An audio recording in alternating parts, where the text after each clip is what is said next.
Le fait d'avoir écrit un livre, c'est bête, mais ça me permet aussi de dire, ben voilà, j'ai mis dans 200 pages tout ce que je savais. Je pense que c'est quand même, enfin, je suis fier d'avoir fait ça.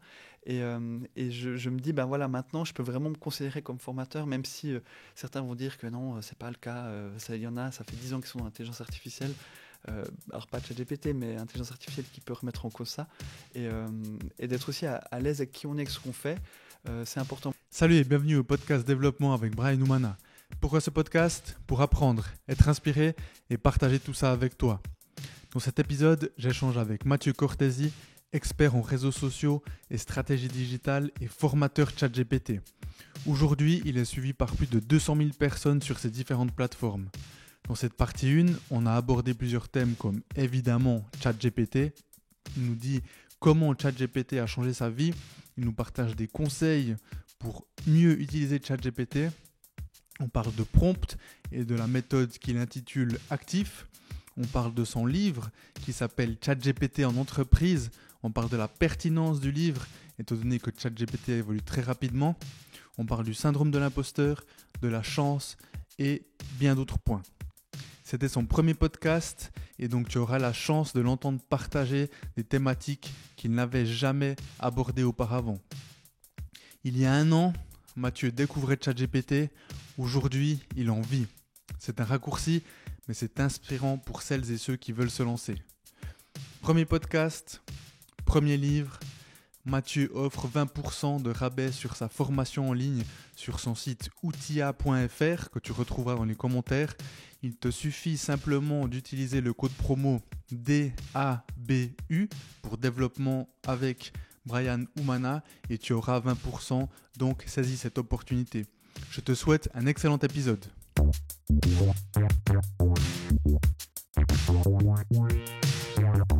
Mathieu, tu as écrit, c'était milieu de cette année je crois, Oui. dans un post LinkedIn, ChatGPT a changé ma vie. Comment est-ce que ChatGPT a changé ta vie? Alors c'est vrai que ça a changé ma vie, mais à un point que j'aurais même pas pu imaginer il y a de ça quelques mois ou il y a de ça 1 an. On en discutait en préambule.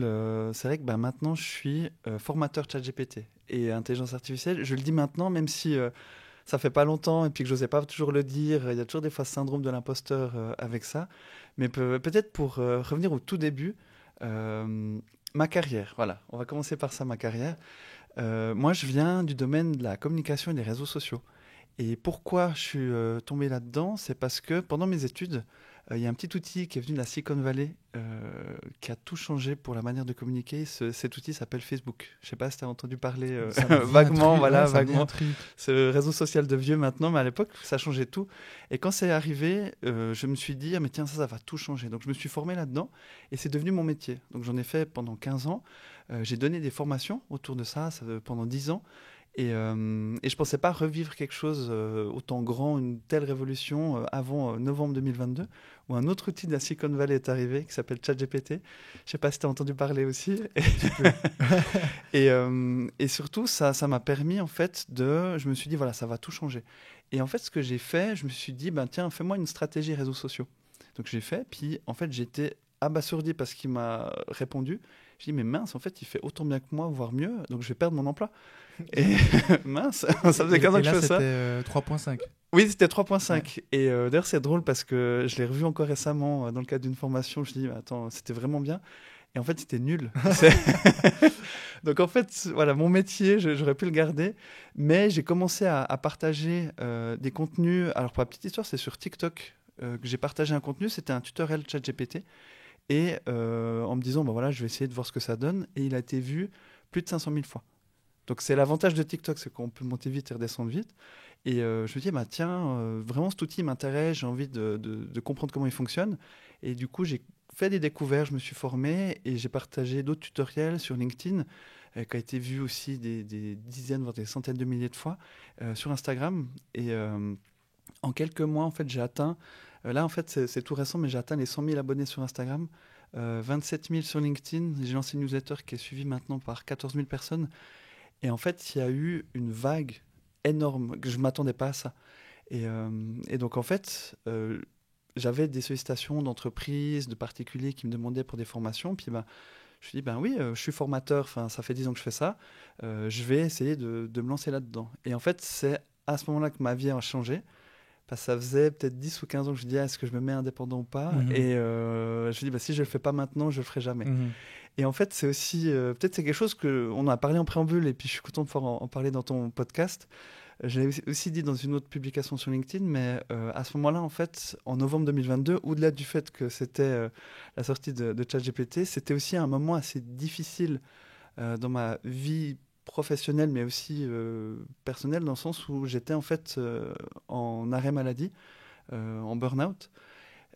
Parce que j'avais plus forcément de sens à mon travail, c'était vraiment un moment difficile, il y avait beaucoup de changements où j'étais, et puis voilà, je me sentais pas aligné finalement avec, c'était pas toujours en lien avec mes valeurs, et en fait, voilà, j'étais en arrêt, il y a cet outil qui est sorti, et je me suis dit, je vais revenir à mes fondamentaux, parce que moi, le fondamental que j'avais quand Facebook est sorti et autres, c'était en fait partager des contenus, essayer d'aider les gens, et notamment sur les réseaux sociaux. Donc je me dis, voilà, je reviens aux fondamentaux, et je partage ça. Et après, voilà, j'ai mis le doigt dans l'engrenage, ça a été vu 500 000 fois, et j'ai vraiment pris du plaisir, en fait. Et c'est quelque chose peut-être que j'avais un peu perdu, vraiment prendre du plaisir à faire des choses, et peut-être que ça s'est senti aussi, que je prenais du plaisir à partager ces contenus-là.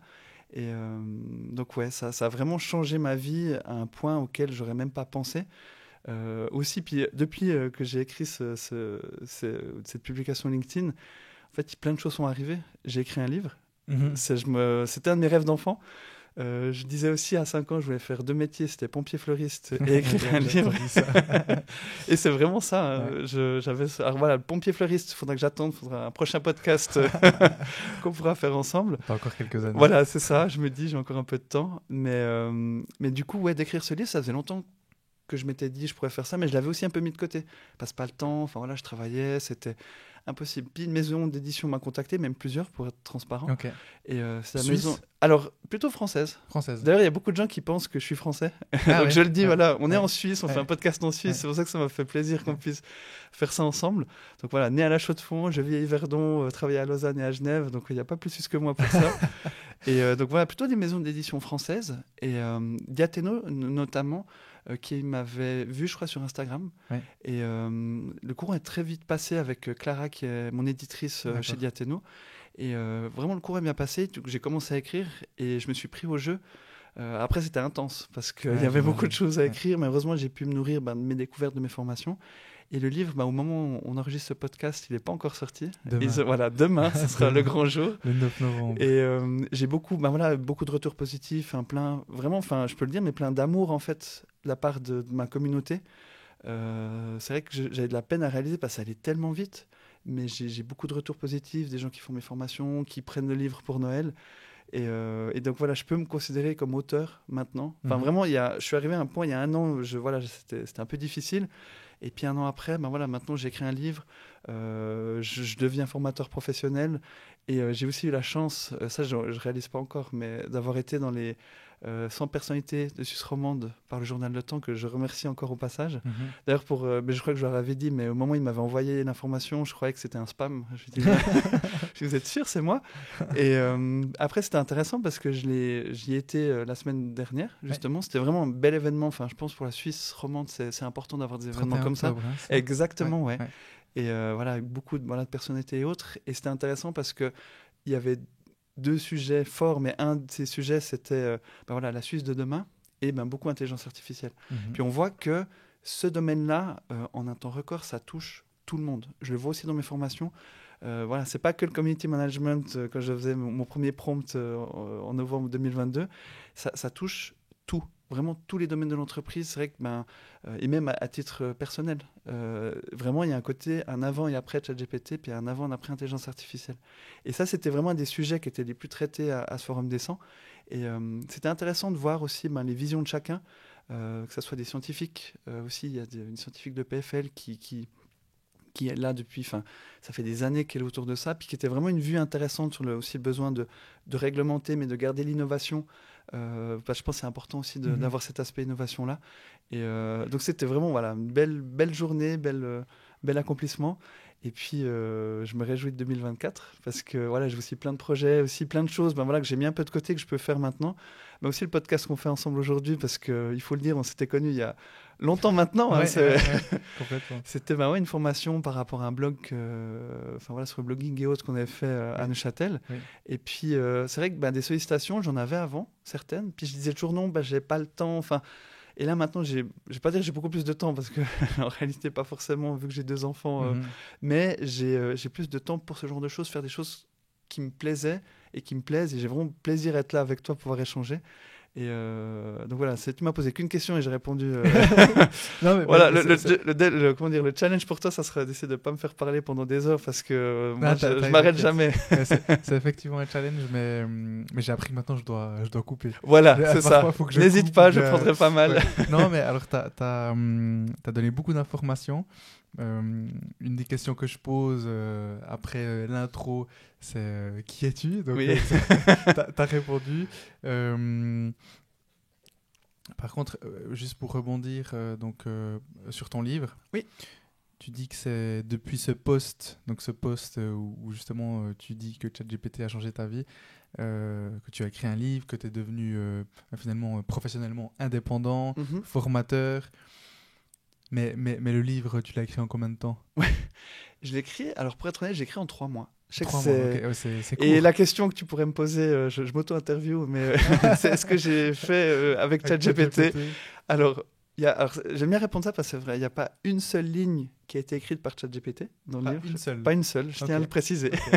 Même si j'étais tenté quand je devais tenir mon délai pour le manuscrit. Mais par contre, il m'a aidé dans plein de choses en amont. Et je pense que je trouve que c'est intéressant, c'est un bon cas d'école aussi. C'est que des fois, on se dit, ah bah oui, maintenant, on peut écrire des livres avec ChatGPT. Amazon, ils sont inondés, ils ont d'ailleurs dû limiter ça, ils sont inondés de livres qui sont écrits par des IA et ChatGPT. Mais en fait, d'un point de vue de la personnalité et du style d'écriture, même si on peut essayer de faire écrire comme nous, ça marche jamais. C'est quand même assez plat. Et par contre, où ça m'a aidé, c'est quand j'avais mon sommaire, par exemple. J'avais une idée de sommaire, puis j'ai demandé à ChatGPT de me le compléter. Et notamment, il y avait un point qui est dans le livre, c'est tout ce qui est en lien avec l'automatisation. J'étais pas sûr si je voulais le traiter ou pas. Et du coup, c'était une des idées qu'il m'a donné. Puis j'ai dit, OK, allons un petit peu plus loin ensemble. Qu'est-ce qu'on peut automatiser avec ChatGPT? Il m'a donné en fait des pistes que j'ai pu un peu regarder un peu plus en détail. Et ça m'a aidé. J'avais aussi, par exemple, pour des angles, pour traiter un sujet. Typiquement, je ne savais pas exactement sur le fait que ChatGPT peut faire des hallucinations. Il peut nous inventer, parce que c'est une citation que j'aime bien et que je dis dans le livre aussi. Mais ouais, il est des fois un peu trop créatif. Mais c'est vraiment aussi ce que j'aime bien partager dans les formations, c'est qu'en fait, ChatGPT, il faut le voir comme un stagiaire. Et un stagiaire qui est omniscient, alors qui a beaucoup de connaissances, mais qui a envie de nous plaire. Et pour nous plaire, il ne va pas hésiter à nous mentir. Donc ça, c'est important aussi d'en être conscient. Voilà, c'est vraiment un stagiaire. Et en plus, pour encore couronner le tout, il peut avoir Alzheimer. Donc voilà, donc c'est ça, ce fameux super intelligence qui peut remplacer tout le monde. Voilà, c'est un stagiaire omniscient qui nous ment et qui a Alzheimer. Donc voilà, ça remet un peu les choses en perspective. Mais par contre, c'est important d'en être conscient et vraiment de se focaliser sur ses forces et pas ses faiblesses. Et une des forces, c'est de résumer des contenus. Il m'a beaucoup aidé. Il y a beaucoup de littérature qui est sortie autour de l'intelligence artificielle, notamment en anglais ou bien même en allemand. Il y avait des choses intéressantes. Je lui ai demandé des fois de me traduire et de me résumer. Donc en fait, toute la partie, on va dire, archive, aussi génération d'idées et autres, ChatGPT m'a beaucoup aidé là-dessus. Donc c'est grâce à ça que j'ai pu écrire un livre en 3 mois. Mais c'est pas lui qui me l'a écrit pour moi. J'ai essayé, ça n'a pas marché. Et ça se détecte assez vite, en fait. Ouais. Je ne sais pas si toi, tu as expérimenté ça, mais notamment sur les réseaux sociaux, il y a des gens qui se disent « Ah, c'est bon, maintenant, je peux faire mes publications à 100% ChatGPT. » Alors, dans certains cas, ça va, mais dans d'autres, on repère tout de suite. Des emojis partout, des hashtags qui ne veulent rien dire, des points d'exclamation. Il y a des techniques qui permettent d'un petit peu, on va dire, focaliser ça, un peu le structurer, mais il manque la touche humaine. Et moi, par exemple, mes publications, il y en a très peu, voire aucune, en fait, qui sont publiées directement via ChatGPT. Par contre, il m'aide. Typiquement, j'ai une idée d'accroche. Je lui demande d'avoir un esprit critique dessus, de trouver d'autres idées. Et c'est ça où on peut gagner en productivité. C'est vraiment ce sparring partner que tu as à disposition. Avec exactement. Il va challenger. C'est ça. C'est un sbire un peu. Mais ouais, c'est hyper intéressant. Et là, on est vraiment là-dedans. Et c'est là ce que j'aime faire. C'est que on a eu un peu différentes étapes. Il y a eu au tout début de ChatGPT, on s'était dit, ben, comme moi, genre voilà, ça va remplacer nos emplois, enfin voilà, c'est la fin du monde. Peut-être pas à ce point-là, mais un petit peu quand même. Et en fait, après, il y a la deuxième étape qui est celle de, mais en fait, c'est nul. Genre voilà, les publications réseaux sociaux, elles sont nulles. Je fais une offre d'emploi avec, oui, c'est bien, mais c'est pas incroyable. Enfin, il y a ça. Il y a beaucoup de gens du coup qui en sont sortis. Et puis, ben, ce que j'essaie de faire, c'est d'accompagner, de dire, ben, oui, il est nul pour ça. Par contre, il est très bon pour autre chose. Et on va voir ensemble comment on peut faire, comment on peut l'intégrer. Mais du coup, ça prend du temps. Et des fois, on met plus de temps à faire ce qu'on appelle un prompt. Oui. Donc, c'est vraiment le dialogue avec la machine. C'est la demande qu'on fait à ChatGPT ou n'importe quel autre outil d'intelligence artificielle. Donc, dans les prompts, ben, comment faire un bon prompt, des fois, ça peut prendre plus de temps que si on avait écrit, nous, le contenu. Par contre, l'avantage, c'est qu'après, ben, on a des économies d'échelle. C'est que ce fameux prompt, ben, on peut le réutiliser pour plein de choses. Donc, ça, c'est là, en fait, où on peut gagner du temps. Ouais, c'est ça, en fait, faut se dire, ok, je crée un prompt, je vais prendre du temps pour ça, Oui. parce que je vais l'utiliser plusieurs fois. Parce Voilà. qu'en fait, si tu le crées pour une seule fois, ça Exactement, sert à ça sert à rien, ne le faites pas. Donc Voilà. vous allez plus vous casser la tête qu'autre chose. Et ça, il y a des gens, ils me disent, et c'est vrai en formation, c'est oui, mais je passe plus de temps à faire le prompt que d'avoir le résultat. Ben, si vous ne le refaites pas plusieurs fois, mais ne vous embêtez pas, c'est pas grave. En fait, il y a, ça c'est une publication que je te dis en primeur, mais que je vais faire, c'est une sorte de pyramide en fait de l'intelligence artificielle ou des prompts. C'est qu'en fait, il y a des tâches très basiques qu'on peut faire avec l'intelligence artificielle, notamment la traduction. Il est très bon pour ça. Résumé, on l'a vu aussi. Et donc ça, il n'y a pas besoin de faire des prompts de 15 km. C'est juste, ben, traduis-moi ça en anglais, résume-moi cet article. Enfin voilà. Et ça, en fait, là, on a un gain fort avec ça, mais c'est plein de petites tâches mais qu'on doit faire tous les jours et là, on a un vrai gain de temps. Donc là, on s'embête pas trop. Voilà, on délègue pour ces choses-là. Ensuite, il y a un côté, le milieu de la pyramide, où on fait des prompts un petit peu plus élaborés, mais sans que ça soit trop complexe non plus. On peut lui donner un rôle, lui dire, bah voilà, tu es un expert, je sais pas, en marketing. Donc ça permet un petit peu d'avoir une meilleure qualité de résultat. On lui donne un peu du contexte pour la tâche, mais voilà, c'est des prompts de quelques lignes, et ça, on peut avoir de meilleurs résultats. Puis après, il y a le haut de la pyramide. C'est les fameux prompts beaucoup élaborés, qui prennent beaucoup de temps, mais là, qui nous permettent des fois d'avoir de meilleurs résultats. Et ceci, si on a une économie d'échelle potentielle, oui, ça vaut la peine de s'embêter à faire ça. Je pense aussi à l'automatisation. Typiquement, si on dit, on traite nos mails maintenant avec ChatGPT, oui, alors c'est beaucoup de mise en place, ça prend du temps, mais une fois que c'est fait, là, on a un gain parce qu'on peut traiter beaucoup de mails, des choses qui nous prenaient trop de temps qu'on faisait jamais. Et là, on a ce gain de temps-là. Mais voilà, c'est toujours un peu cette balance, cet équilibre à trouver entre on investit du temps pour mettre en place les choses et on gagne du temps après. Mais si l'investissement est beaucoup plus grand que le gain de temps derrière, il n'y a pas à s'embêter à faire ça. Ça ne va pas tout remplacer, l'intelligence artificielle. C'est vraiment, ça répond à un besoin et puis ça peut nous aider comme ne pas nous aider. Et puis comment dire là, du coup je perds mes mots là, on va couper au montage. on va couper. Oui, voilà, c'est ça. Non mais ouais. Donc je reviens sur le livre parce que en fait je me posais une question. Donc tu vois, tu as parlé de prompts, tu as parlé d'automatisation, des prompts courts, rapides. Ouais. On a une base, finalement, on a une base solide avec, quand on sait comment écrire un bon prompt ou quand les utiliser, etc. Par contre, je me posais la question de la pertinence d'écrire un livre sur ChatGPT alors que ça évolue hyper rapidement. Ouais. Mais là, quand je t'entends parler, et j'ai fait mes recherches, je t'ai écouté sur YouTube, les formations, etc. Donc, je réponds à ma question, mais je valide jusqu'à maintenant. À un niveau léger. Donc, il y a quand même des bases qu'il faut avoir et qui... Alors, peut-être qu'elles vont changer, mais je ne pense pas qu'elles changeront demain. Elles évolueront certainement. Par contre, là, tout ce qui change et ce qui arrive très rapidement, c'est les nouveaux outils IA, c'est les nouvelles fonctionnalités. Il y a pas très longtemps, hein, et toi, tu les annonces à chaque fois aussi, tu suis tout ça. J'essaye. Mais donc, est-ce que ton livre sera toujours pertinent dans 6 mois ? Alors, en fait, je vais essayer d'être à la hauteur de la réponse que tu as amenée avec ta question. C'est vrai qu'on me la pose souvent, et je pense que c'est une bonne question, et ça, c'était mon fil conducteur tout au long du livre.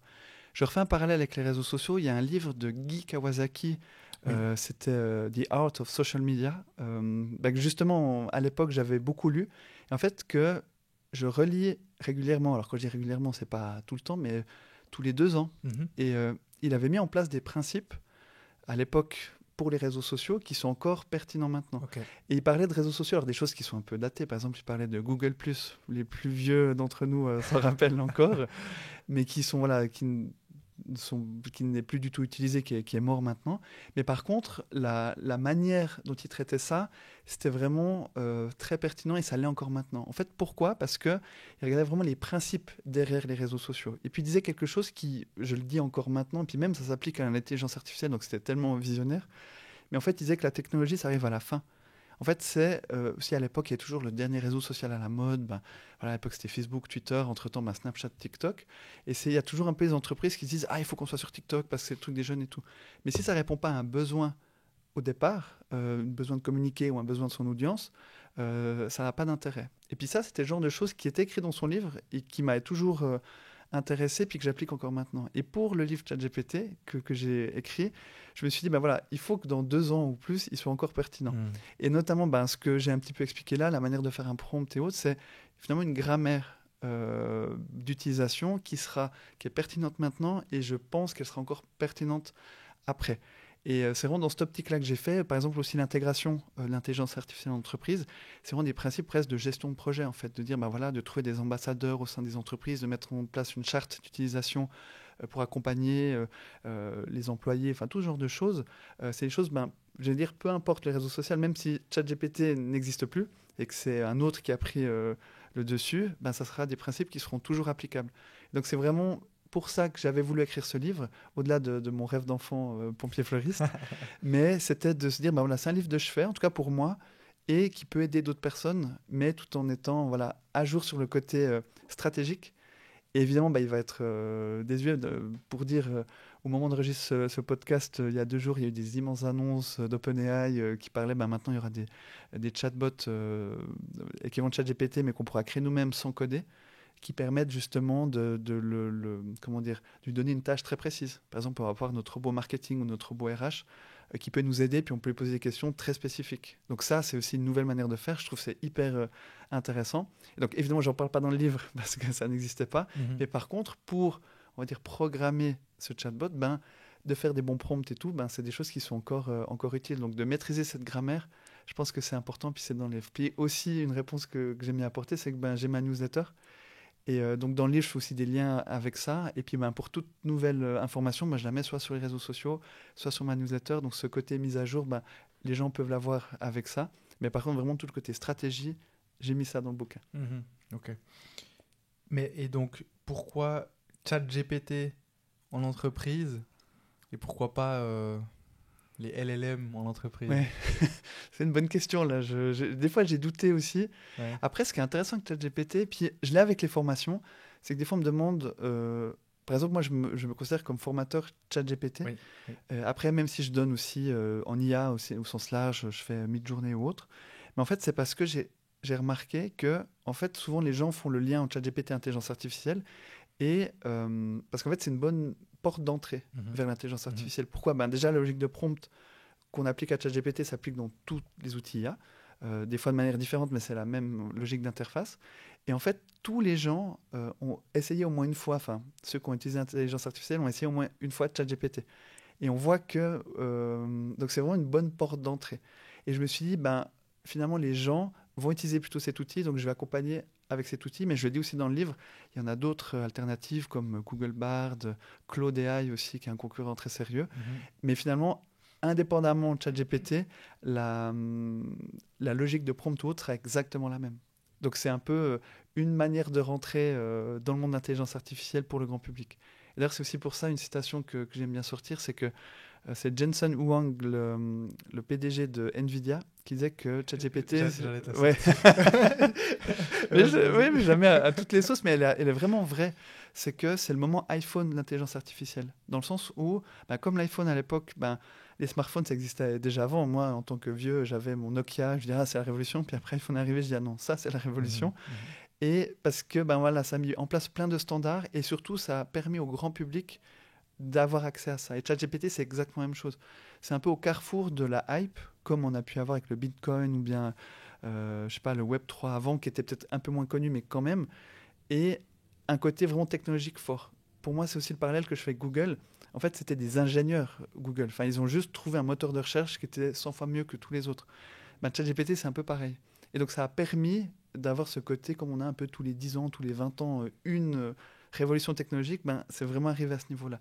Et je pense que ben, c'est une bonne manière de toucher les gens, de parler voilà, de ChatGPT. Puis, intelligence artificielle, c'est tellement large aussi. Oui, C'est oui. qu'on ne peut pas tout traiter. Même au sein de ChatGPT, on n'arrive pas à tout traiter. Mais si je devais traiter, si c'était intelligence artificielle en entreprise, je pense que j'aurais 5 tomes. Et puis, je serais encore en train de l'écrire maintenant. Donc voilà, c'est déjà une première étape. Puis, on verra la suite. Et donc, concrètement, qu'est-ce qu'on peut attendre de ce livre, pratiquement, au-delà de... bah, j'imagine que... Enfin, je dis j'imagine, j'ai lu le sommaire qui est à disposition. Aujourd'hui, le novembre, il est quand même à disposition. D'ailleurs, je te le dis aussi en direct, mais tu auras un exemplaire pour toi dédicacé. Là, je l'ai Ah, apporté. mais non. Enfin, mais ça, c'est hyper gentil. c'est ça, premier livre, premier podcast Ah, avec toi. Merci beaucoup, ça c'est vraiment cool, ouais. Merci. Mais, Ça me fait très plaisir. alors moi aussi. Mais du coup, ce qu'on peut en attendre, c'est vrai que c'est en entreprise au sens large pour moi. En fait, c'est pour les entreprises, parce que c'est vrai que j'ai beaucoup de sollicitations, des entreprises qui se disent, ben voilà, maintenant, on a compris que ça allait nous aider au sein de notre entreprise, qu'on pourrait avoir un chiffre que j'aime bien citer d'une étude du MIT qui dit qu'on peut gagner 40% de productivité. Alors évidemment, c'est à prendre avec des pincettes, mais il y a un côté gain de productivité. Puis au-delà du débat de ça va remplacer des jobs ou pas, c'est surtout on va pouvoir être plus productif. Une autre citation que j'aime bien sortir, c'est que c'est pas l'intelligence artificielle qui va remplacer nos emplois, c'est quelqu'un qui utilise l'intelligence artificielle. Et c'est vraiment un peu dans cette optique-là. Je ne veux pas dire que tout le monde va être remplacé à cause du livre, mais c'est voilà, comment on peut avoir ces gains de productivité au niveau de l'entreprise. Donc il y a toute une partie vraiment intégration en entreprise, comme on a dit, des processus, voilà, comment faire ça de manière pertinente, mais aussi pour les collaborateurs. C'est dans le monde professionnel, que ce soit dans le marketing, dans les RH, je propose plusieurs prompts en lien avec ça, mais de se dire comment on peut maîtriser cette grammaire du prompt pour être plus productif. Et aussi un point qui est essentiel dans le livre, c'est les tâches. C'est en fait de bien définir quelles tâches on peut déléguer à notre fameux stagiaire Alzheimer qui va nous plaire. Mais de dire, voilà, il est fort dans plusieurs domaines, il est très nul dans d'autres domaines. Quelles sont vos tâches? Donc je donne aussi une checklist, aussi des pistes pour bien définir pour chacun en fait quelles tâches on peut lui déléguer. Et ça permet justement d'avoir ces gains de productivité. Donc il y a vraiment tout un aspect sélection de tâches. Il y a un aspect aussi de bien définir ce que c'est un prompt. Les techniques les plus basiques aux plus avancées de bien définir les prompts. Et puis aussi tout ce qui est littérature scientifique autour de ça. Enfin, ces fameux stats que je sors sont aussi dans le livre. Donc aussi de bien comprendre les enjeux de l'intelligence artificielle et de bien comprendre en fait comment ça fonctionne pour voir les opportunités qu'on peut avoir en tout cas dans le monde professionnel. C'est vrai que j'ai assez orienté professionnel parce que voilà, c'est tellement large qu'il a fallu faire un choix. Ouais. Mais voilà, donc c'est vraiment marketing, RH, vente. Il y a tous ces aspects-là qui sont en lien avec l'entreprise. Mais est-ce qu'à titre perso, privé, une personne qui va acheter ton livre peut également tirer de la ressource pour l'utiliser à la maison? Clairement. Clairement. C'est pour ça que tu parlais du titre où il y a ChatGPT, la question se posait avec l'IA, puis après c'était en entreprise, ça se posait aussi. C'était pas évident de choisir. Après, je dis c'est un truc un peu large, mais c'est vraiment toute personne qui a envie de comprendre les fondamentaux de ChatGPT, puis de passer de niveau débutant intermédiaire ou intermédiaire avancé, peut trouver quelque chose dans ce livre. J'ai aussi beaucoup basé sur mes formations. Donc il y a beaucoup de cas d'entreprise et de cas concrets. Et surtout, en fait, ce qui s'est passé, parce que quand on disait que ça allait changer ma vie, en fait, c'est que du coup, je suis arrivé avec plein d'entreprises et de particuliers qui m'ont contacté, avec chacun des besoins très spécifiques. Mais du coup, moi, ça m'a donné en fait de la data, j'ai envie de dire, des données hyper intéressantes. Par exemple, dans le domaine RH, qui était moins mon domaine à la base, j'ai eu plein de demandes de formation. Et du coup, moi, ça m'a permis, en me basant sur les besoins, de répondre à ces besoins-là. Et c'est pour ça qu'en fait, je pense avoir pu apporter ça.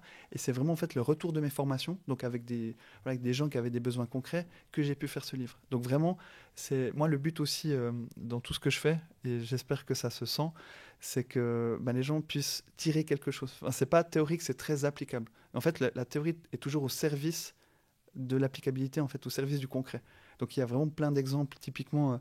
Même un exemple, on parlait d'organisologie de Julien. Je viens de noter idée Julien G fois Mathieu C. Ouais, ben tu vois. Je me dis qu'il y a un truc à faire. Bien sûr. En fait, je te coupe. Oui, mais c'est toi le lien. Ça me motive vraiment. Oui.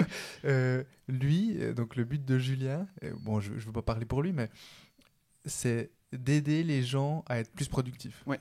En s'organisant, en mettant en place des systèmes. Et finalement, toi, tu fais la même chose avec l'IA. C'est exactement ça. Et vous avez ouais, là, c'est tout trouvé. Non, franchement, il y a... vous fassiez une collab, une formation unique entre organisologie. Ouais, c'est une bonne idée. Vous l'aurez entendu ici en premier. Exact. Excuse. Donc, mais c'est vrai que c'est intéressant. Bah, du coup, un des prompts que je dis, c'est comment organiser sa journée. Parce que c'est aussi ça où ça m'a aidé à écrire le livre. Comme je disais, voilà, j'ai 2 enfants, un qui vient de fêter ses 2 ans et l'autre qui a 4 ans et demi. Donc mes journées sont très courtes et très structurées entre la crèche et l'école. Et puis du coup, je lui disais, voilà, voici mes tâches à faire dans la journée. Donc il y avait faire une publication LinkedIn, écrire je ne sais plus combien de pages pour le livre, aller chercher les enfants, enfin voilà, tout ça. Et puis je lui ai tout mis dedans. Et puis j'ai fait un prompt qui dit, voilà, aide-moi selon telle méthode. C'est la Most Important Task, pour la petite histoire. Voilà une méthode d'organisation pour m'aider à organiser ma journée.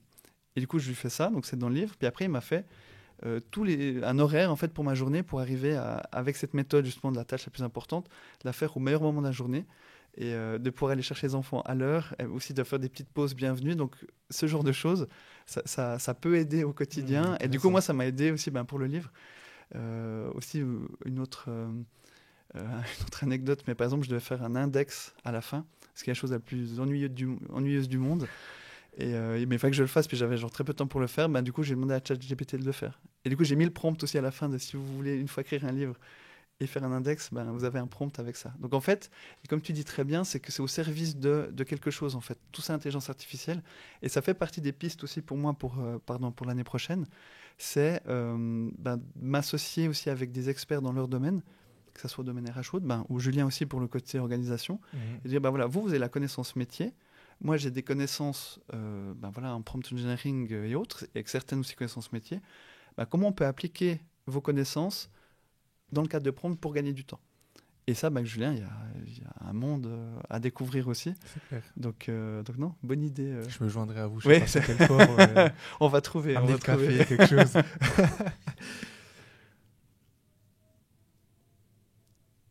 Très motivant. Je suis content. En tout cas...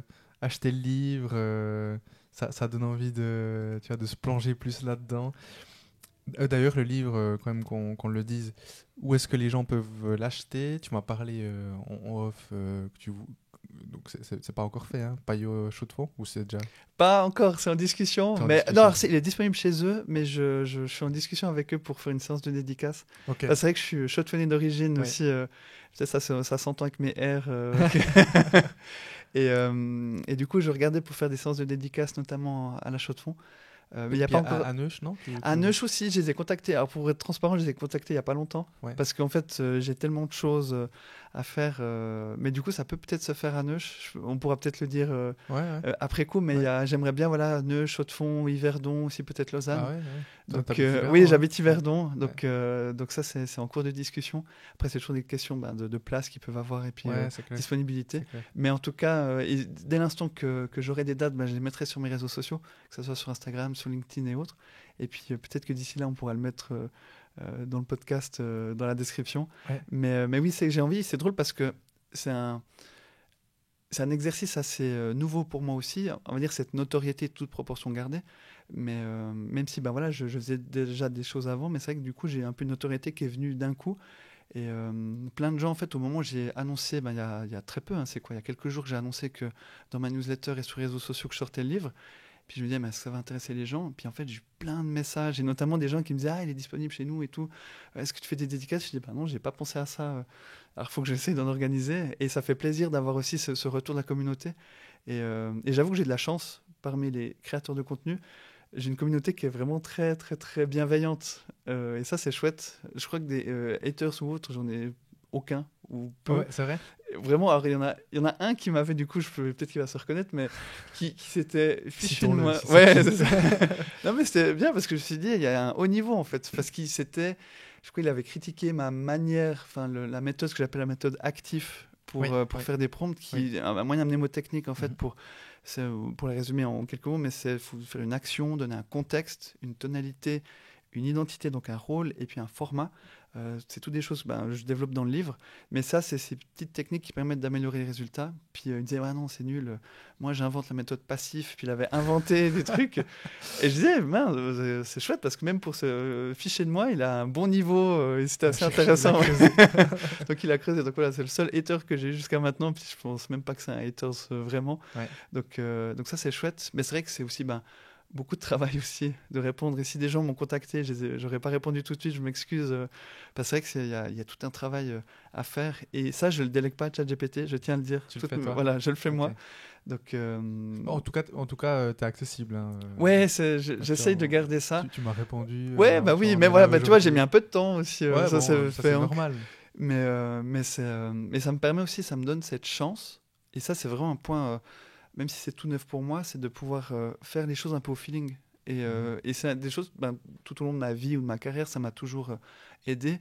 On reparlait, tu vois, Facebook, au-delà de la blague, mais c'était pas un métier à l'époque. Vraiment, ça n'existait pas. Enfin, je me rappelle, mes potes ils me disaient, mais tu vois, on sortait de l'uni, je dis, mais qu'est-ce que tu fais avec Facebook? Enfin, c'est nul, enfin, ça va... Voilà, mais ils m'ont quand même soutenu, hein, je tiens à le préciser. D'ailleurs, c'est les premiers à me soutenir maintenant, et ils sont hyper contents pour moi avec la sortie du livre et autres. Et d'ailleurs, c'est eux qui voulaient aussi faire pour la séance de dédicace. Okay. Mais donc, du coup, c'était pas un métier, mais je sentais qu'il y avait quelque chose. Et là, pareil aussi, avec ChatGPT, je sentais qu'il y avait quelque chose à faire. Et je pensais pas du tout que ça serait à ce niveau-là. Je pensais, au moment où j'ai fait ma première vidéo, mes premières publications, je pensais pas que d'un coup, ça deviendrait mon métier. Mais c'est ce côté feeling. Et dans les projets et partenariats que je fais beaucoup au feeling. Aussi tes podcasts, je les suis. Je l'ai déjà dit en off, mais je suis hyper impressionné. La qualité de ce que tu fais. Et moi, ça me faisait vraiment plaisir de participer à ça. Et aussi, dans d'autres projets, j'ai ce luxe de pouvoir sélectionner. Et c'est pas facile, hein, parce que des sollicitations, on en a beaucoup. Et je dois prendre des micro-décisions presque tous les jours, voire toutes les heures, entre les sollicitations et autres. Et j'essaie de naviguer là-dedans. Mais en tout cas, c'est vrai que mon mantra, ça a été vraiment de suivre mon instinct, mes guts en anglais. Et ça m'a plutôt bien réussi jusqu'à maintenant. Et je vais continuer comme ça. Puis on verra ce que ça va donner pour la suite. Mais je pense que c'est important aussi, même si c'est peut-être pas le but là, mais ce conseil-là, vraiment suivre son instinct. On a des fois tendance à l'oublier. Mais moi, il y a un an, on le disait, mais j'étais au fond du trou, littéralement, en fait. Et sans faire, j'aime pas ce côté un peu vie rêvée, voilà, j'étais au fond du trou, machin, mais c'était clairement le cas pour moi. Mais par contre... On va en parler en partie 2. En fait, je t'ai pas dit, je te coupe, mais c'est vrai que je l'ai pas dit avant. On va faire une partie 1, et après on va faire une partie 2. Ok. Et en partie 2, je vais un peu plus parler de toi. D'accord. De toi, typiquement le burn-out, ta façon de t'organiser avec les réseaux sociaux, etc. Et c'est pour ça que je fais très bien. On a fait déjà parlé de ce burn-out. On fait un teasing pour la partie 2. Voilà, exact. Je t'ai coupé, désolé. Non, pas de souci. Mais par rapport aux haters, donc c'est Mathieu Vildabert qui est... j'ai plus les épisodes en tête. Ma femme me dit, mais tu devrais te souvenir des épisodes, comme ça, quand tu les cites, les gens, ils peuvent aller. Bon, on tape Mathieu Vildabert, Brian Oumana, et puis... voilà. Ils se trouveront. Exactement. Je trouve intéressant, lui, il a des haters, des haineux, et il dit, finalement, tu regardes qui est cette personne-là, enfin, si tu veux plonger là-dedans, tu regardes qui est cette personne-là, si elle a une crédibilité, tu dis, ok, je prends, et disons j'accepte, j'écoute, je lis. Généralement, si tu as une crédibilité dans le domaine, tu vas pas juste envoyer un message haineux pour envoyer un message haineux. Généralement, ça va plutôt être quelque chose de constructif. Après, s'il n'y a aucune crédibilité, c'est juste Mathieu, t'es nul, bon, ça tu devrais être imperméable à ce niveau-là, et puis voilà, ça passe, quoi. C'est aussi... Malheureusement, c'est le jeu. Aujourd'hui, tu as environ 200 000 abonnés au total, quelque chose comme ça. Donc tous réseaux sociaux confondus. C'est normal que tu aies sais pas moi, 1%. Ouais, mais c'est même moins, du 0,001%. Voilà, exact. Et aujourd'hui, de toute façon, c'est tellement facile de critiquer. Oui. T'es derrière ton attel, n'importe où, dans les toilettes, tu vois quelque chose, non. Ouais. Tu vois, un pouce en bas, enfin... Bon, Martin Ashiba aussi en parle de toute cette partie haine Ouais. et finalement de se dissocier de ton job. Tu vois, Mathieu, alors oui, tu es formateur ChatGPT, tu as une notoriété, mais c'est pas toi. Enfin, tu vois, À 100%. Mathieu, t'es père de famille, Ouais. t'es un mari, t'as des amis, et je pense que c'est là où il y a ce challenge.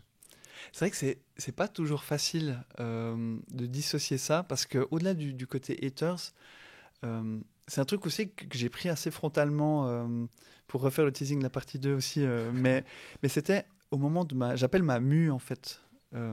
Parce qu'en fait, maintenant je le dis, voilà, je suis indépendant et autres, mais ça fait depuis août de cette année. Donc toi, ça fait quelques mois, même si ben voilà, les contenus je les faisais avant. Enfin, j'ai 10 ans aussi, je donnais des formations avant. Enfin, j'ai toujours ce côté indépendant, mais jamais à 100%. Et il y avait ce côté, mais est-ce que je suis légitime? Et ça, je pense que beaucoup de créateurs l'ont, et surtout dans le domaine de ChatGPT. Parce qu'en fait, comme on disait aussi en préambule, mais il y a un an, c'est un métier qui n'existait pas. Et on a tous ceux qui se disent formateurs, ont tous, et j'en discutais encore il n'y a pas longtemps avec des amis aussi formateurs dans le domaine en Suisse. Et en fait, on a ce côté de, mais on doit se mettre à jour parce que ça évolue tout le temps. On peut être très bon à un moment, mais après il y a des choses qui évoluent. Enfin, il y a tellement de nouveautés qu'on peut pas être expert dans tout. C'est aussi pour ça, on disait avec le livre, voilà, j'ai fait aussi mon domaine de compétences que j'ai accumulé, assimilé. Et du coup, des fois, on se dit, mais est-ce que je suis légitime? Des fois, on fait des erreurs aussi. Il y a certaines informations que j'avais données, alors c'est pas horrible, mais je me dis après coup, ah mais non, c'est pas exactement ça. Enfin, j'essaie aussi d'être transparent aussi avec ça.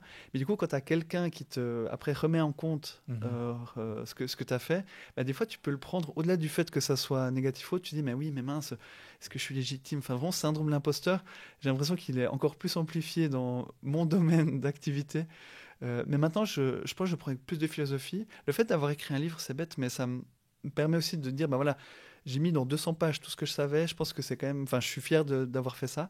Et je me dis, voilà, maintenant, je peux vraiment me considérer comme formateur, même si certains vont dire que non, c'est pas le cas. Il y en a, ça fait 10 ans qu'ils sont dans l'intelligence artificielle. Alors pas ChatGPT, mais intelligence artificielle qui peut remettre en cause ça. Et d'être aussi à l'aise avec qui on est, avec ce qu'on fait. C'est important. Moi, des fois aussi, je me considère comme un explorateur, enfin quelqu'un d'extrêmement curieux. Enfin, j'ai toujours été. Et en fait, de partager mes découvertes, je pense que ça plaît, ça répond à un besoin, et c'est déjà bien comme ça. Alors, je suis pas le meilleur dans tout, c'est impossible. Et ça, c'est aussi bien de se rappeler ça aussi de temps en temps. Mais par contre, on a, et tous les entrepreneurs le diront, mais on a en fait des hauts, des bas, mais tout est amplifié. Là, c'est une bonne phase, donc tant mieux. Il y a quelques mois, c'était plus compliqué. Je disais, mais je me lance, donc qu'est-ce que je fais? Enfin, je suis totalement fou. Et c'est important aussi, voilà, qu'on a des accomplissements comme j'ai maintenant, aussi pas prendre la grosse tête, c'est important. Et puis après qu'on est un peu plus bas, de se dire, non, c'est bon, ça va passer, c'est aussi important aussi de ça. Mais je pense que c'est un vrai sujet, ça, et d'arriver un peu à avoir une carapace. Puis j'avoue, c'est vrai, ma vie de famille m'aide beaucoup parce que des fois, c'est bien de déconnecter. Et quand tu vas chercher ton enfant à la crèche ou à l'école et puis il court partout, bien il te fait un câlin, j'arrive à sortir de tout ça bien plus facilement. Ouais, ce syndrome de l'imposteur. Mais j'ai vraiment l'impression que c'est très positif de l'avoir. Enfin, ouais. Au-delà de cette charge mentale, disons, je dis charge mentale, ça prend de l'espace dans notre cerveau, dans notre inconscient et dans notre conscient. Mais d'après ce que je peux entendre, là de toi, hein, d'autres personnes, je crois que si tu l'as pas, je crois que tu as un ego un peu tu vois, immense. Ouais, vraiment. Mais tu vois, j'étais donc à Wilay Telecom, c'est l'entreprise qu'on a avec mon père, petite boîte spécialisée en infrastructure informatique. C'est la deuxième année qu'on sponsorisait un event qui s'appelle le Forum 360, qui est un event, je sais pas si tu connais, c'est un event de la région de Neuchâtel. Bien sûr. Et il y avait un mentaliste très connu, mais j'ai oublié son nom. Tu suis un peu les mentalistes? Mais en fait, il y en a, quand je travaillais au matin, il y en a un qui était venu, je pense que c'est peut-être lui, il nous avait fait une c'est séance. Un Français. Mais il a 6 millions d'abonnés, quelque chose comme ça. Oui. Mais en tout cas, j'avais suivi, c'était un montagne suisse, sauf erreur. Mais c'est hyper impressionnant ce qu'ils arrivent à faire. J'ai vécu, du coup, il est rentré dans mon cerveau, j'ai rien compris. Ouais.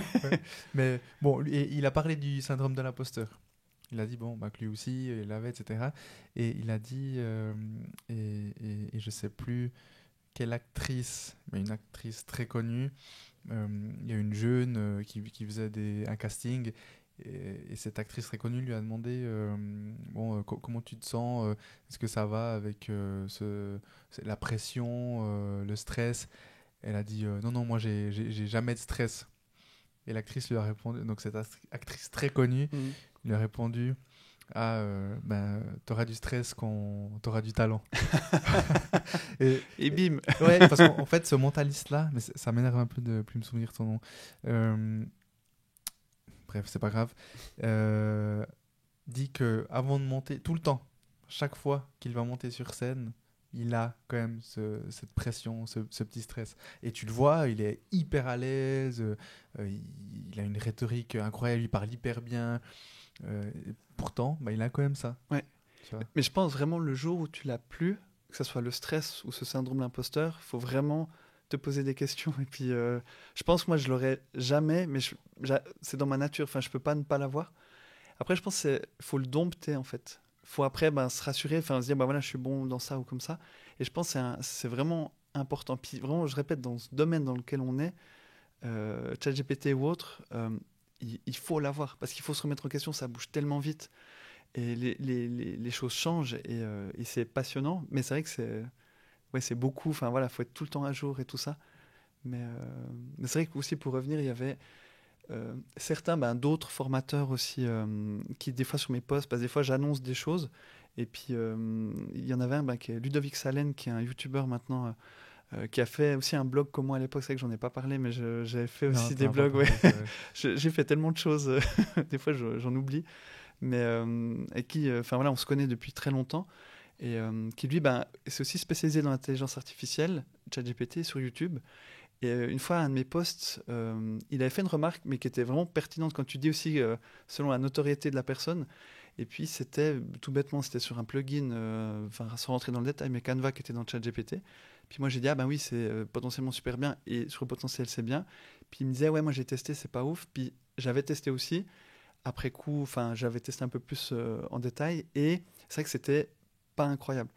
Mais du coup, le fait qu'il ait mentionné ça, après d'autres personnes ont dit, oui, ouais, c'est nul ce qu'il dit Mathieu et tout ça.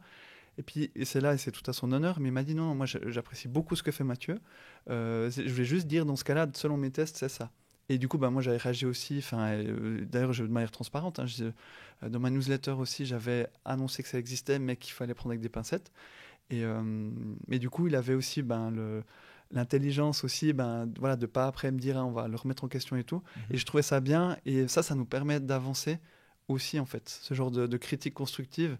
Et même si d'autres après peut-être se sont dit oui, Mathieu dit n'importe quoi, tant pis, parce que je pense qu'aussi si on n'essaye pas des choses, on partage pas des choses, il y a que ceux qui font rien, qui font pas d'erreur, quoi. Ouais, mais c'est ce que j'allais dire.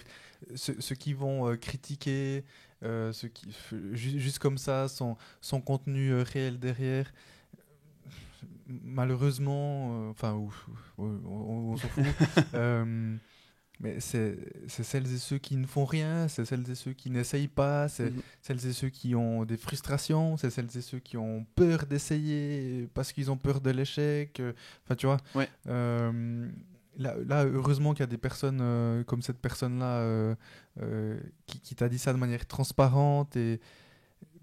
En fait, là, ce que tu dis, c'est on va dire de la bienveillance. Alors bon, il aurait pu faire un WhatsApp ou un truc privé. Moi, en l'occurrence, ça a aussi nourri quelque chose. Peut-être, justement, tu as là certaines personnes qui te suivaient et qui t'ont désuivi, enfin, qui se sont désabonnés, peut-être tant mieux. Mais peut-être qu'au contraire, tu as gagné d'autres abonnés en se disant mais en fait, Mathieu, c'est une personne transparente. C'est ça. Tu vois, sincère. Il va pas essayer de cacher le truc. Donc, bon. C'est une métaphore que j'aime bien citer aussi, c'est Toyota. En fait, eux, dès qu'ils ont une voiture, qui a un truc défaillant, peu importe quoi, tout de suite, ils font des annonces, ils reprennent toutes les voitures et tout ça. Puis après, tu peux avoir une double analyse de ça, c'est super, les Toyota, elles ont des bugs, ou ben, quand ils ont un défaut, dans la seconde, ils le traitent. Et c'est un peu dans le même esprit de se dire, ben voilà, en tout cas, quand je fais des erreurs, je n'hésite pas à le dire. Et puis, je pense surtout ceux qui ont cette posture de dire, moi je sais, vous ne savez pas. De tout temps, j'ai toujours combattu ça en fait. Même pour les réseaux sociaux ou autres, j'ai toujours voulu, et ça c'est vraiment mes fils conducteurs, c'est rendre les choses compréhensibles. Et j'ai toujours eu de la peine, ceux qui disaient, ah oui, les réseaux sociaux, ou bien marketing digital à l'époque, qui faisaient que des grandes théories et tout ça. Et puis les gens disaient, oula, mais on comprend pas, c'est trop compliqué. Moi, ça a toujours été, non, non, regardez, on peut faire ça, ça, ça. Et puis c'est un beau compliment qu'on me fait assez régulièrement, c'est dire, bah oui, mais grâce à vous, j'ai compris, puis j'ai envie d'essayer. Ça, je pense, c'est le plus beau compliment qu'on puisse me faire. Et bah là, j'en ai eu beaucoup comme ça, et j'espère que j'en aurai encore à l'avenir. Si je reviens, donc tu as dit qu'en août, tu étais officiellement indépendant. Donc tu t'es complètement lancé dans cette nouvelle aventure. Tu as tout arrêté. Ton job de spécialiste réseaux sociaux à la Haute École Pédagogique du canton de Vaud, ton job de formateur en stratégie digitale à Savy, ton rôle de formateur réseaux sociaux au centre de formation au journalisme et aux médias.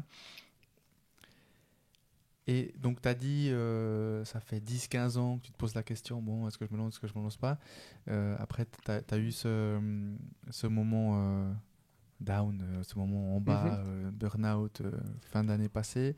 Donc, j'imagine aussi des réflexions. Mais finalement, pourquoi s'être lancé maintenant ? Alors, tu l'as dit, bon, si c'est pas maintenant, ce sera peut-être jamais. Mais finalement, tu aurais pu te dire ça il y a 1 an, il y a 2 ans, il y a 3 ans, il y a 5 ans. Ouais. Tu as parlé de ton blog, qui, je crois, était aussi assez suivi, non ? Ouais, tu as quand même pas mal d'abonnés. En tout cas, bah, je l'ai dit en off aussi, il m'a aidé pour mon travail de bachelor, parce qu'il y a beaucoup d'outils. J'ai par contre pas vérifié. Il est toujours, toujours en ligne ou bien... Alors, il est toujours en ligne, et en fait, je l'ai vendu. Pour te dire, en fait, j'en ai fait 2 et j'en ai vendu 2. Parce qu'en fait, j'arrivais pas à suivre. En fait, vraiment, c'est là où c'est intéressant, c'est que si tu m'as demandé en octobre 2022, en fait, j'avais vendu mes blogs parce que j'avais plus le temps. J'étais en arrêt. J'avais arrêté avec le Savy, puis CFJM, je leur avais envoyé. Pourtant, ça marchait bien. Enfin, j'avais vraiment plaisir à le faire. Mais je dis, mais j'ai plus le temps. Voilà, j'ai mes 2 enfants. À l'époque, le deuxième avait 1 an. Enfin, tous les parents qui nous écoutent savent que c'est compliqué d'avoir plusieurs activités en plus d'une vie de famille. Et donc, c'était vraiment le moment où j'ai dit, ok, j'arrête tout ça. Voilà, j'avais vendu tout. J'avais plus de temps à côté. Voilà. Et c'est pour ça et que je revenais dans ce côté. Maintenant, mes activités à côté, qu'est-ce que j'aime bien faire ? J'aime bien revenir aux fondamentaux, réseaux sociaux et tout. Je partage mes premiers contenus. Mais vraiment, à cette époque-là, j'avais vraiment tout arrêté. Et c'est là où c'est drôle parce que j'ai fait un peu le deuil du côté formateur aussi, en me disant, j'arrête ça, j'ai bien aimé, mais c'est fini. Et du coup, c'est drôle, j'ai plus de pression du tout, non plus, indirectement. Parce que le blog, peut-être pour revenir dessus rapidement, je l'ai lancé. Quand je m'étais lancé dans ma carrière réseaux sociaux, j'avais lancé ce blog qui s'appelait pmeweb.com à l'époque, qui s'appelait toujours pmeweb.com. Puis en fait, je publiais des articles régulièrement, mais de choses qui m'intéressaient, de mes découvertes de l'époque. Et en fait, pareil, ça a mis un peu plus de temps que ChatGPT, mais ça a commencé à bien marcher. Mais vraiment bien dans le sens où j'avais plus de 50 000 visites quotidiennes.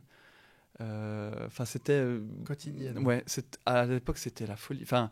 Mais j'étais un peu dans les premiers nouveaux dans le domaine-là, et puis c'est vrai que c'était vraiment pas mal orienté sur aussi après les outils du marketing digital, vraiment un peu des ressources, ce genre de choses.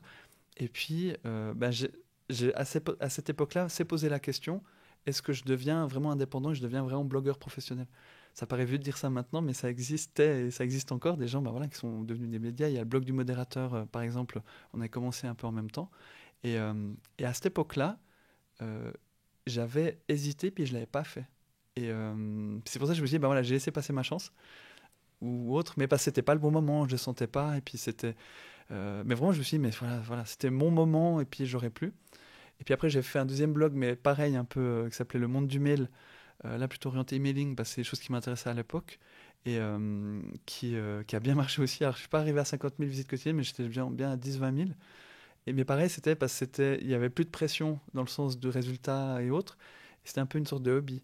Et ben là, je l'avais vendu aussi celui-ci, parce que voilà, j'avais plus le temps. Et je me suis consacré à un truc que j'aimais bien, c'était partager des contenus ChatGPT.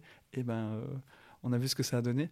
Mais c'est là, je trouve ça intéressant, c'est qu'en fait, on peut avoir des secondes chances, des troisièmes chances. Et c'est aussi un point que j'aime bien dire. On me dit, ah oui, t'as de la chance. Alors oui, je me considère comme chanceux, mais j'ai l'impression, en fait, ça fait maintenant 10 ans que je suis un peu à la marge, enfin que je suis là. Le réseau aussi que j'ai pu développer avec certains influenceurs qui étaient des blogueurs, qui sont maintenant sur LinkedIn ou autres. Un que je vais citer, mais qui m'a beaucoup aidé au début, c'est Jonathan Chan, qui est beaucoup actif sur Twitter, enfin X maintenant, qui est vraiment une personne super, qui m'a soutenu sur mes premiers contenus LinkedIn, qui est encore maintenant. Lui, on s'était rencontrés, numériquement, mais on s'était rencontrés il y a 10 ans aussi. Donc voilà, tout ce réseau-là, en fait, toi, on s'était aussi rencontrés, toi, il y a 5 ans maintenant, même plus. 5-6 ans. 5-6 ans, tu vois. Dans le cadre de la HEG. Voilà, ça c'était en lien avec le blog. Tout ce réseau-là fait que c'était un peu au carrefour de plein de choses. Mais en fait, ça fait 10 ans que c'était latent et maintenant ça se concrétise et tant mieux. Mais tu as raison, il y a 10 ans, je m'étais posé la question, il y a 5 ans, il y a 1 an, et là, je me suis dit, si je le fais pas maintenant, même si c'est pas forcément le meilleur moment, on va dire, d'un point de vue familial et tout, de toute façon, c'est jamais le bon moment. Je pense que tous les entrepreneurs, en fait, on se trouve des excuses pour pas le faire et des fois, tant mieux qu'on le fait pas, parce qu'on n'aurait peut-être pas réussi, mais on se trouve des excuses. Puis là, même si j'ai douté, j'étais pas, c'est bon. Même là, j'étais encore, est-ce que je le fais ou pas? Mon premier jour, quand je me suis lancé, je me suis dit, mais je fais n'importe quoi. Et après, c'est bon, c'est passé. Mais du coup, c'était vraiment, les planètes étaient alignées. Enfin, je ne pouvais pas ne pas le faire. Et je pense que j'aurais des regrets toute ma vie si j'avais pas essayé. Et bon, tu cites la chance. Oui, il y a de la chance. Mais je pense que la chance, c'est plus le fait que tu sois en Suisse. Donc finalement, tu vois, tu bossais, tu avais des jobs. Au pire, tu peux retourner là-bas, ou alors si tu retournes pas là-bas, tu retournes ailleurs. Tu vois, je pense que c'est plus ça, cette chance. Mais par contre, je ne pense pas... finalement, après, l'autre bout de chance, c'est toi qui l'as déclenché. Tu vois, il y a 10 ans, le blog, c'est toi qui as décidé de faire ça. Après, de repartir sur un autre blog, c'est toi. Donc, oui, de la chance, bon, oui. Ma grand-mère me disait, c'est la chance, ça se provoque. Oui, complètement. Et elle avait raison, je pense. Il y a un bout de chance, comme je dis, le fait qu'on soit en Suisse, je pense qu'il n'est pas... c'est pas nous qui l'avons provoqué. Tu vois, moi, c'est mes parents qui sont venus de la Colombie. Je suis le premier de ma famille à être né hors Colombie. J'ai rien fait pour ça. Rien. Tu vois, voilà. Et c'est ça, la chance que j'ai. Et après, la vie qu'ils m'ont donnée, ou ce qu'ils ont fait pour moi, les sacrifices qu'ils ont fait pour moi. Et maintenant, aujourd'hui, c'est à nous de provoquer notre chance, quoi. C'est ça, on a un peu les pièces du puzzle. Exact. Et puis là, du coup, on le met ensemble. Et c'est vrai que j'ai vraiment ce sentiment...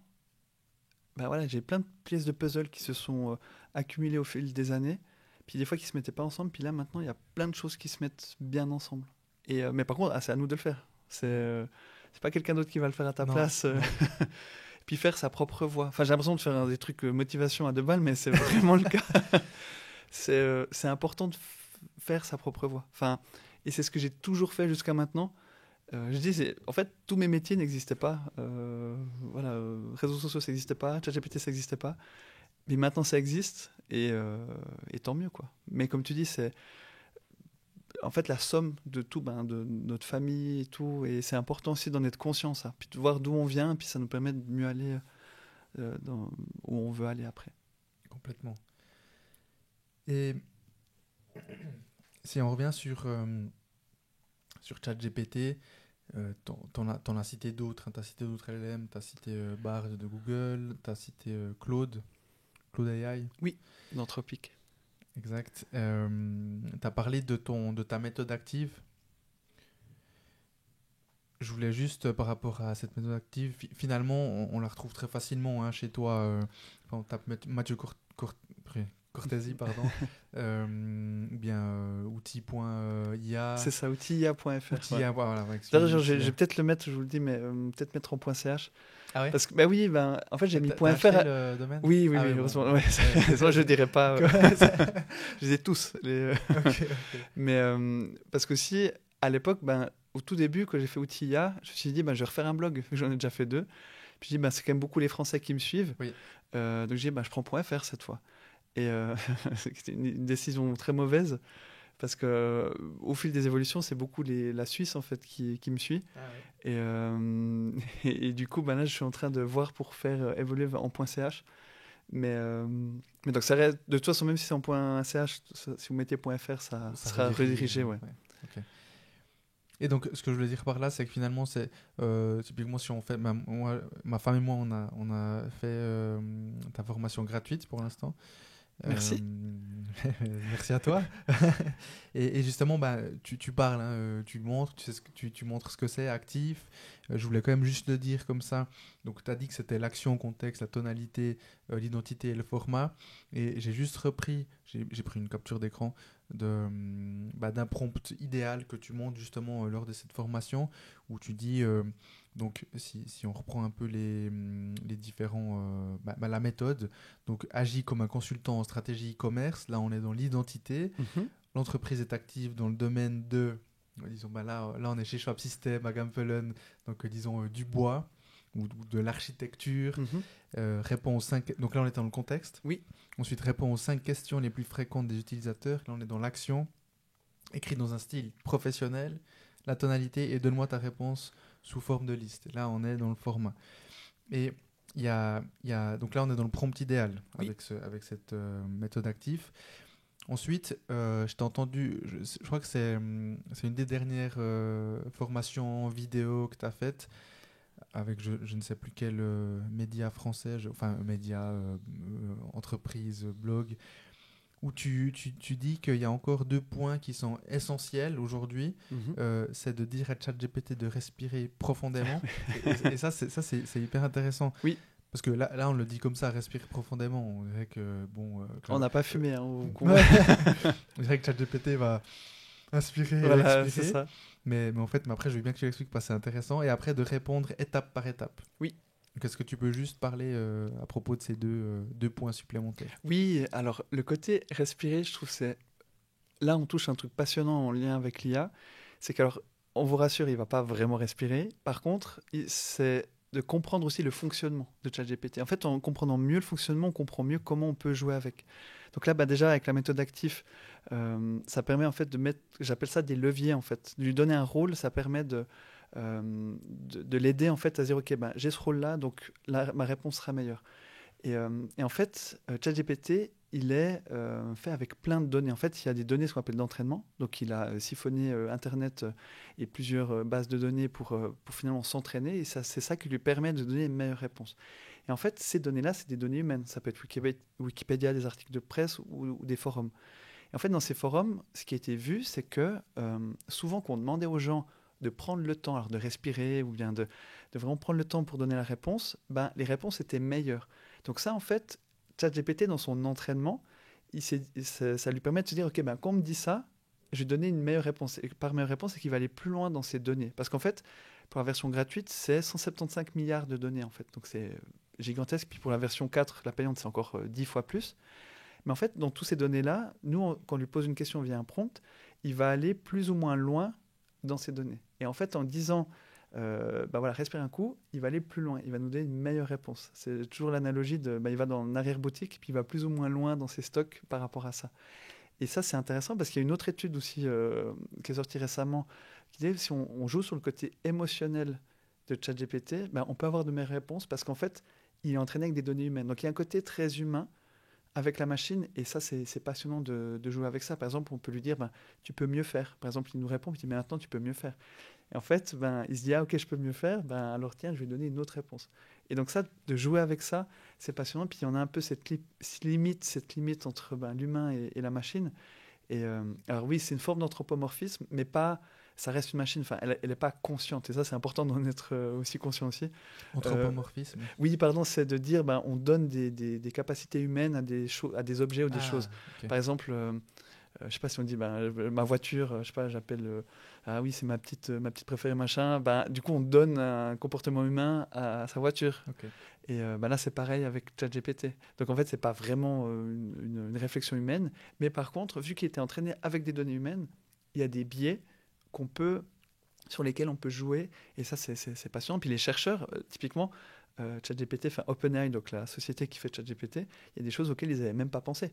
En fait, quand je dis ce côté découvreur un peu qu'on a, c'est que on teste tous un peu plein de choses, et on découvre certaines choses. Des scientifiques très avancés font des découvertes, et ça, c'en est une, ce côté de respirer un bon coup, ça donne la possibilité d'avoir de meilleures réponses à la fin.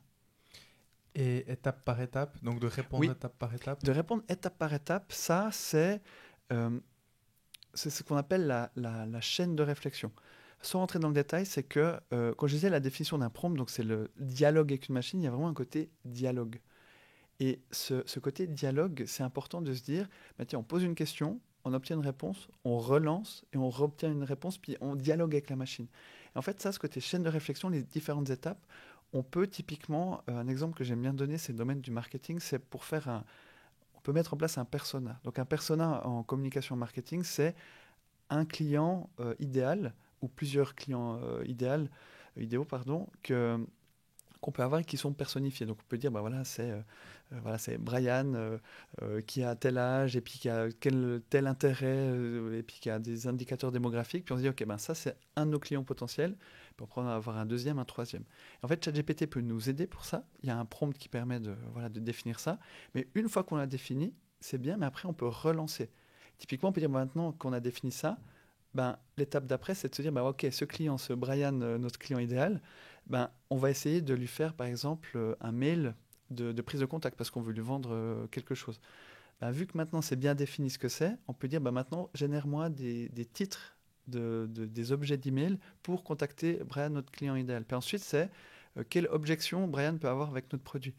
Et maintenant, il peut avoir ces objections-là, mais comment on peut y répondre? Et comment on peut y répondre, c'est ça. Puis après, comment on peut préparer un mail qui intègre tout ça. Donc en fait, on met du contexte. Donc on demande, dans cette arrière-boutique, on demande à ChatGPT de mettre ces différents objets sur la table. Et une fois qu'ils sont là, on peut jouer avec et dire, voilà, maintenant concentre-toi là-dessus, sur ce persona-là qu'on a identifié. Et on fait étape par étape, on arrive vers quelque chose de plus concluant que simplement si on a juste dit, prépare-moi un mail pour une vente à Brian tout court. Je sais pas si c'est clair. Oui, c'est clair. Ce que je me dis, c'est que j'ai clairement pas assez joué, travaillé avec ChatGPT. Et je l'utilise, hein, j'ai la version pro, plus, pro. C'est plus, ChatGPT plus. Voilà, ouais. exact. Payante, que j'utilise, mais c'est vrai que bon, ça fait un petit moment depuis que je fais mes recherches sur toi. Je me dis, il y a vraiment de quoi l'utiliser, mais à bon escient, un maximum. Et c'est aussi pour ça que je me réjouis de ton livre. Parce que aujourd'hui, contrairement à il y a des années où j'achetais un livre et tu sais, tu lis et c'est cool, mais t'en fais rien. J'essaie vraiment, quand j'ai des livres pratiques, comme celui de Julien, qui est sorti récemment, je l'ai et je veux essayer d'utiliser, parce que sinon, dans ce cas, bon, est-ce que ça sert vraiment à lire? Bon, peut-être pour un petit côté culture générale, mais le mieux c'est quand même d'utiliser ce qu'on a, les ressources qu'on nous donne, quoi. Ouais. Donc ouais, là ce que je me dis en fait, c'est vraiment il faut que j'aille plus loin. Tant mieux alors. C'est vrai que mon conseil avec ChatGPT, c'est que vous disiez, il y a ce côté frustration, des fois ça marche pas. En fait, c'est d'essayer le plus possible, de vraiment tenter, puis après on a cette flexibilité, cette agilité de se dire, ce que je commence à voir aussi, c'est que on sait exactement ce qu'on peut obtenir de lui, on sait exactement comment faire pour l'obtenir, et ça après on devient de plus en plus meilleur en fait. Et typiquement parce qu'il y a aussi un point, des fois on peut s'épuiser à lui demander quelque chose qu'il n'arrive pas à faire. Un truc, par exemple, ne lui demandez jamais de citations. Il va toujours les inventer. Ça, c'est les fameuses hallucinations que je disais au tout début, c'est que vu qu'il veut nous plaire, des fois, s'il ne sait pas, il ne va pas dire qu'il ne sait pas, il va juste nous inventer quelque chose. ou il va nous inventer une statistique d'une étude qui n'existe pas.